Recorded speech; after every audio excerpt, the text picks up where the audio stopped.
from Paul, we read of the unfathomable love of Christ for our sin-cursed race and the purity which his atoning death has obtained for all of his people. However, this text primarily presents the duties that each of you will bear in your relationship to each other as husband and wife. How you treat these duties will not only determine the degree of happiness that you enjoy in your marriage, but also the eternal destiny of your lives. And so, Charles, you have something to say? I do. If I can make my way through it, I have something to say. I have no more tissues, so you're allowed.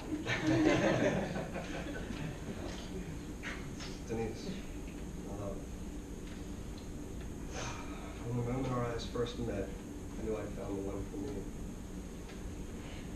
From the first time you Bart Simpson poked me on my side, I knew there would be no other with you. From the first time we kissed, I knew my heart would belong to you forevermore. Although at times life seemed to stand between us, the love we've always shared led us back to each other's arms. As we take this next step towards our future together, I gaze into your beautiful eyes.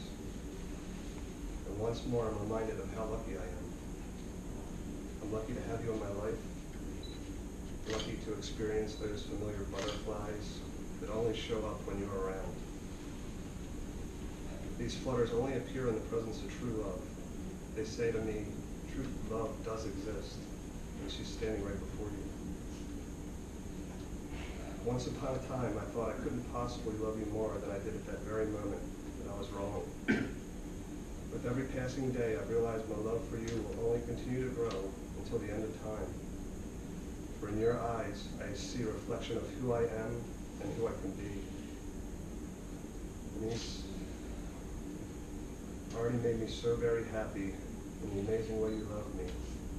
I plan on spending the rest of my life loving you with all that I am. I can only stop shaking and get through the rest of this. Dennise, you are my best friend, my beloved, my soul's true companion. You are my greatest miracle, the one person who holds my heart, my whole heart. And you, Dennise, are my dream come true. I pledge my heart, my soul, and all that I am, and all that I will be to you in everlasting love. I live my life for you, God, I can't stop shaking, and the wonderful family we're building through God as we travel along this pathway of life. I vow to always respect all that you are and all that you desire to become, to support you in all that you do, and to be your biggest fan and cheerleader. I will always adore your kind and loving heart, and I will always passionately treasure the wonder in your soul that makes you my Dennise. I am so eternally grateful to have you in my life. You alone make me feel loved and worthy to be loved. That's a big one. Your love for me is pure and unconditional, no strings attached. Also a big one for me. All that you ever asked of me in return is my love, which I humbly and happily give to you truly and unconditionally. There's so much more I want to say, but time is short. The good news is we have the rest of our lives for me to try to explain how very much I love you.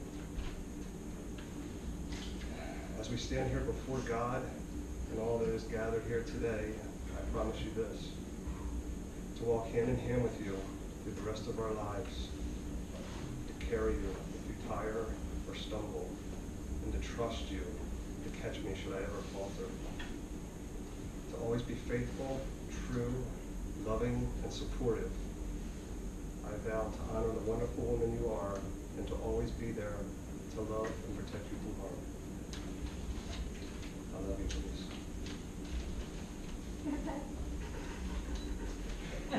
Sure. I didn't hear a word.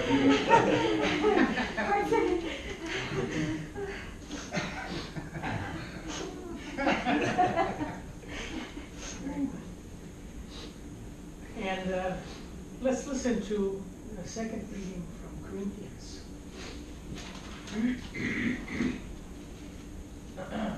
Good thing I memorized all this. 1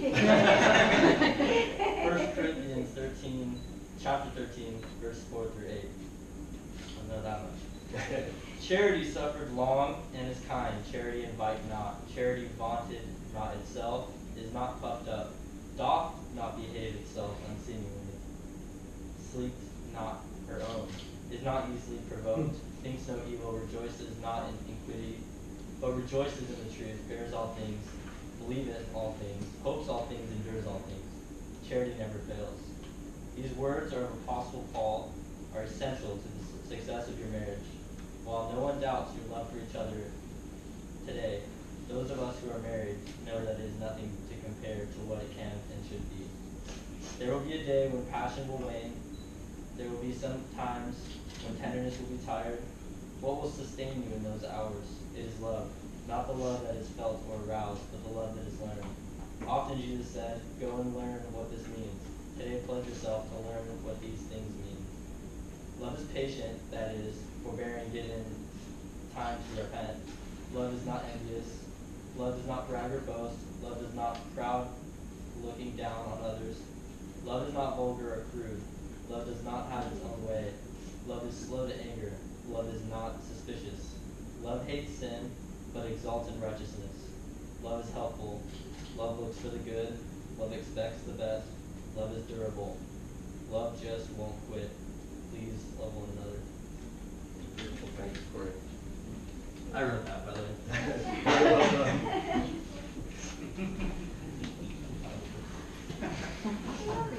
And in the Gospel of Matthew, and he said to them, have you not read that he which made them at the beginning made them male and female? And he said, for this reason a man leaves his father and mother and shall cling to his wife, and they two shall become one flesh. Wherefore they are no longer one, but two. Rather, they are no longer two, but one. Wait a minute.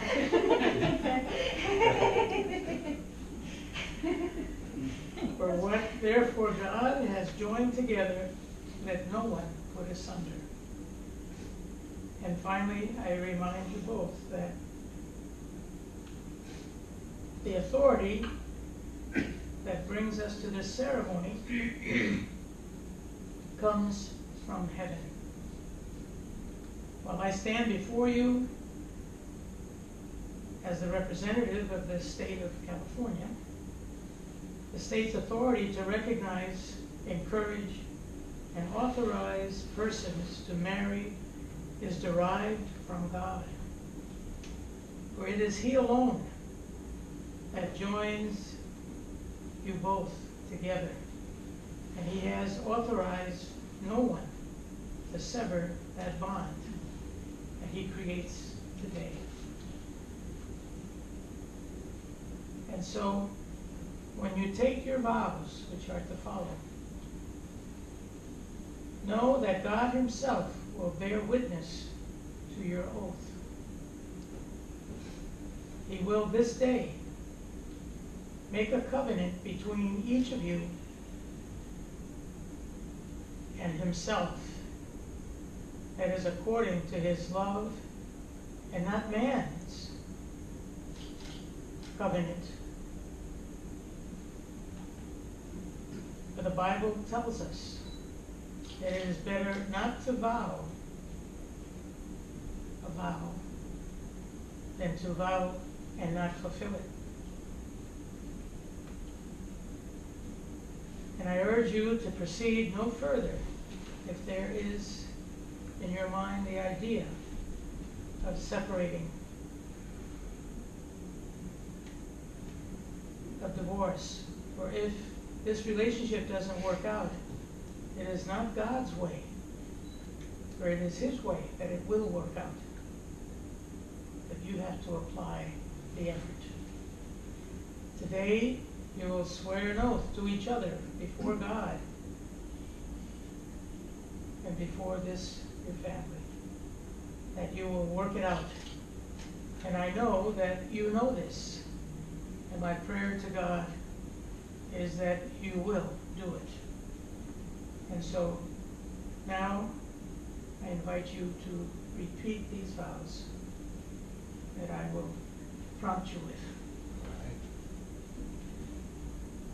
I, Charles, I, Charles, take you, Dennise, take you, Dennise, to be my wife, to be my wife, to have and to hold, to have and to hold, from this day forward, from this day forward, for better, for worse, for better, for worse, for richer, for poor, for richer, for poorer, in sickness and in health, in sickness and in health, to love you to love you, and to cherish you to cherish you, until death, till death do us according to part. God's holy word.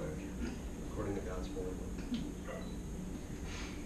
Dennise, I, Dennise, I, Dennise, take you, Charles, you, Charles, to be my husband, my husband, to have and to hold, to have and to hold, from this day forward, from this day forward, for better, for worse, for better,